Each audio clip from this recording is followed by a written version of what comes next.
Hello everyone, कैसे आप लोग? आशा करते हैं अच्छे होंगे, मस्त होंगे, स्वस्थ होंगे। आज आप देखने वाले हैं इस वीडियो के माध्यम से, अगर आप 2024 में आप अपेयर होने वाले हैं क्लास 10th में, तो साइंस का मोस्ट वीवीआई क्वेश्चन आपको 2 नंबर वाली क्वेश्चन देखने को मिलेगा। अगर आप इस चैनल पर नए हैं तो लाइक शेयर कमेंट जरूर करें। KVS coaching centre and hostel, class 1 to 12th, place मतलब स्थान, पॉइंट स्थान नंबर 1 बड़ी बाजार मधुबनी, सेकेंड स्थान गुड्डी गाछी महाराजगंज मधुबनी। आप यहाँ पर दोनों जगह संपर्क मेरे ऑफलाइन संस्थान चलते हैं और यहाँ पे आप संपर्क कर सकते हैं। गाइडेड बाय LK वाइसर and expert team. Contact number आप यहाँ से ले सकते हैं 7370074648 या 9576104856।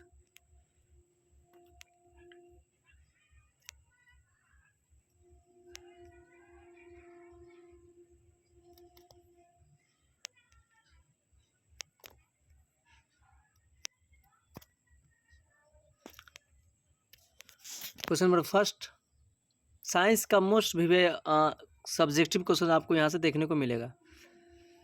क्वेश्चन नंबर है 1 की क्रांति कोण किसे कहते हैं?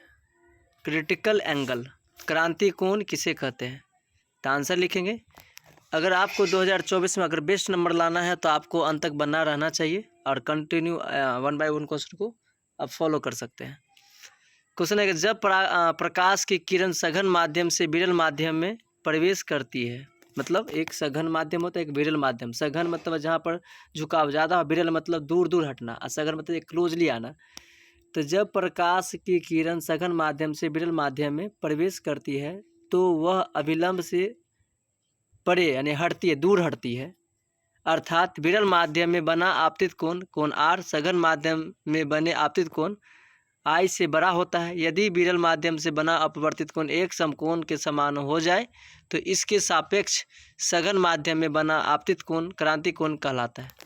मतलब जब प्रकाश की किरण सघन माध्यम से विरल माध्यम में प्रवेश करती है तो वह अभिलंब से दूर हटती है।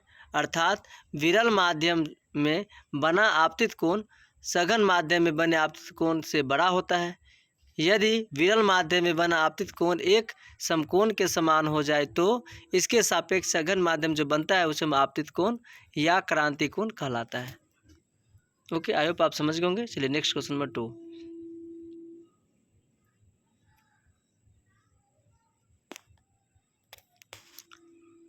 पेरिस्कोप किसे कहते हैं? इसके क्या उपयोग है? पेरिस्कोप किसे कहते हैं? इसके क्या उपयोग है? तो आंसर होगा पेरिस्कोप एक यंत्र है। पेरिस्कोप क्या है? एक यंत्र। यंत्र मतलब एक उपकरण है, यंत्र है जिसके द्वारा हम अपने में छिपी हुई वस्तुओं को देख सकते हैं। मतलब पेरिस्कोप एक यंत्र है जिसके द्वारा हम अपने में छिपी हुई वस्तुओं को देख सकते हैं। सैनिक खाइयों में छिपकर मैदानों पहाड़ों को देख सकते हैं और पनडुब्बी में बैठे सैनिकों समुद्र तल का पर्यवेक्षण कर सकते हैं। किसी धुंधले वाले दिन या अवरक्त फोटोग्राफी में भी इसका सहायता से ही की जा सकती है। पेरिस्कोप समतल दर्पण की सहायता से बनाए जा सकते हैं। मतलब पेरिस्कोप कैसे बनाया जा सकता है? समतल दर्पण की सहायता से बनाए जा सकते हैं जो प्रकाश के परिवर्तन सिद्धांत पर कार्य करते हैं। किस पे कार्य करते हैं? परिवर्तन सिद्धांत पर कार्य करते हैं। उच्च कोटि के पेरिस्कोप में प्रिज्म का प्रयोग किया जाता है। मतलब समझ गए कि उच्च कोटि का जो पेरिस्कोप होगा उसे प्रिज्म की सहायता से प्रयोग किया जाता है। आई होप आप समझ होंगे कि पेरिस्कोप क्या है। तो पेरिस्कोप एक यंत्र है जिसके द्वारा हम अपनी छिपी हुई वस्तुओं को देख सकते हैं, जिसमें सैनिकों इसका इस्तेमाल करते हैं और पनडुब्बी में जितने भी सैनिक होते हैं और अदर पार्ट जो मेंबर ऑफ पर्सन होते हैं वो भी देख सकते हैं। यानी कि वह टेलीस्कोप मतलब वह पेरिस्कोप की जो छिपी हुई वस्तु है उसी को देखने के लिए इसका प्रयोग किया जाता है।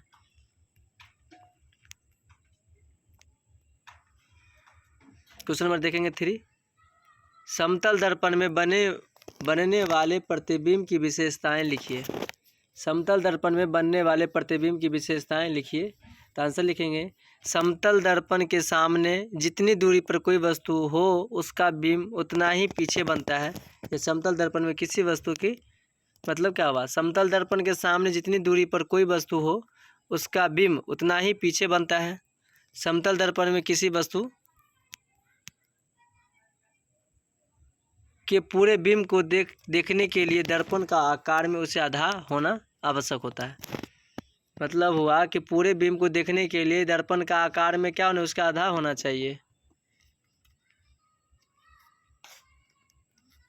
नेक्स्ट पॉइंट देखेंगे 4, अवतल दर्पणों के उपयोग को लिखे। क्वेश्चन आएगा मोस्ट विवेक क्वेश्चन, अवतल दर्पण के उपयोग को लिखे। अवतल दर्पण के उपयोग को लिखे तो आंसर होगा अवतल दर्पण के निम्न उपयोग है। अवतल दर्पण के निम्न उपयोग है। पॉइंट नंबर 1, बड़े आकार के अवतल दर्पण का प्रयोग और ऊर्जा के लिए किया जाता है। मतलब आकार को बड़ा करने के लिए अवतल दर्पण का प्रयोग करते हैं। 2, इनका प्रयोग वाहनों की हेडलाइट्स, लैंपों, सर्च लाइट, स्टार्च यानी टार्च आदि बनाने में किया जाता है। 3rd में सेविंग दर्पण को बनाने में इसका प्रयोग किया जाता है। दंत चिकित्सक तथा विशेषज्ञ रोगी तथा परीक्षण करने के लिए इनका प्रयोग करते हैं। तो आई होप समझ होंगे कि अवतल दर्पण का उपयोग कहाँ होता है। पहला बात कि छोटा आकार को बड़ा देखने के लिए किया जाता है। दूसरी बात, इनका प्रयोग हेडलाइट, लैंपों, सर्च लाइट, टार्च में बनाने में किया जाता है। सेविंग दर्पणों में हजामती दर्पण के रूप में इसका प्रयोग किया जाता है। दंत चिकित्सा विशेषज्ञ रोगी नाक कान गला चेक करने के लिए इसका प्रयोग करते हैं।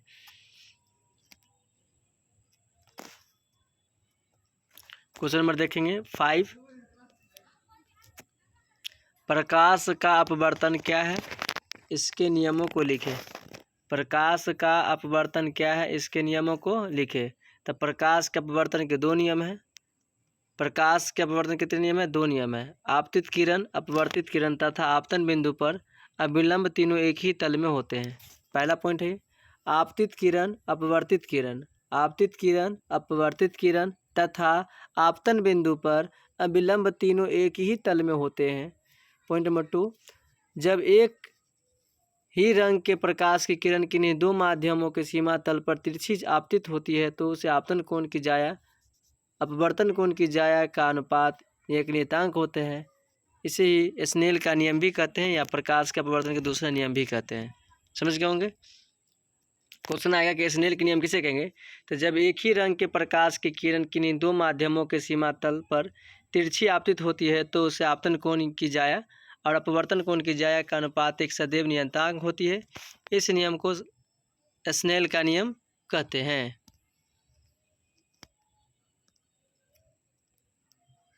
नेक्स्ट क्वेश्चन नंबर देखेंगे, समतल दर्पण द्वारा उत्पन्न आवर्धन +1 है, इसका क्या अर्थ है। समतल दर्पण द्वारा उत्पन्न आवर्धन +1 है, इसका क्या अर्थ है। तो आंसर लिखेंगे, एक समतल दर्पण द्वारा उत्पन्न आवर्धन +1 होने का अर्थ है कि समतल दर्पण के द्वारा जिस वस्तु का प्रतिबिंब बन रहा है उस वस्तु का साइज दर्पण द्वारा बनाए गए प्रतिबिंब के साइज के बराबर होते हैं, के बराबर है। धनात्मक चिन्ह यह दर्शाता है कि प्रतिबिंब सीधा तथा आभासी है। क्या दर्शाते हैं? ये बराबर दर्शाते हैं कि धनात्मक चिन्ह यह दर्शाता है कि प्रतिबिंब सीधा तथा आभासी है। क्वेश्चन नंबर 7, उत्तल लेंस के 2 उपयोग को बताएं। उत्तल लेंस का 2 उपयोग इस प्रकार है। पॉइंट नंबर 1, नेत्र से दूर दृष्टि दूर को सुधारने में, छपाई के छोटे छोटे अक्षरों को पढ़ने में होता है। छपाई के छोटे छोटे अक्षरों को पढ़ने में किया जाता है। प्रकाश के परावर्तन किसे कहते हैं, इसके नियम को लिखे। प्रकाश का परावर्तन किसे कहते हैं, इसके नियम को लिखे। आंसर लिखे, जब प्रकाश किसी पॉलिश की हुई या चमकदार सतह पर पड़ता है तो यह एक सुनिश्चित दिशा में विस्तारित हो जाता है। किसी पॉलिश की हुई सतह से प्रकाश एक सुनिश्चित रूप से दिया बदलने की परिघटना को प्रकाश के परिवर्तन कहते हैं। प्रकाश से परिवर्तन किसे कहते हैं? जब किसी वस्तु से टकरा कर लौटने की क्रिया को प्रकाश के परावर्तन कहते हैं। प्रकाश के परिवर्तन कितने नियम है? 2 नियम है।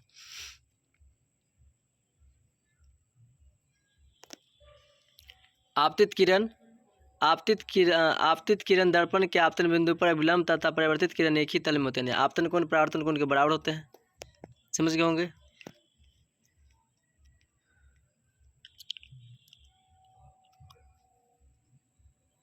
क्वेश्चन नंबर 9, दिए गए उत्तल लेंस, अवतल लेंस एवं कांच की एक वृत्ताकार पट्टिका के सतहों को छुए बिना उनकी पहचान कैसे करेंगे।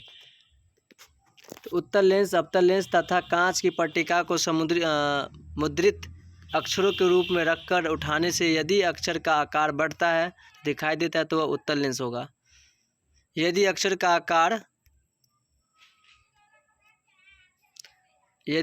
का आकार छोटा दिखाई देता है तो वह अवतल लेंस होगा। यदि अक्षरों का आकार समान रहे तो कांच की वृत्ताकार पट्टिकाएं होगी।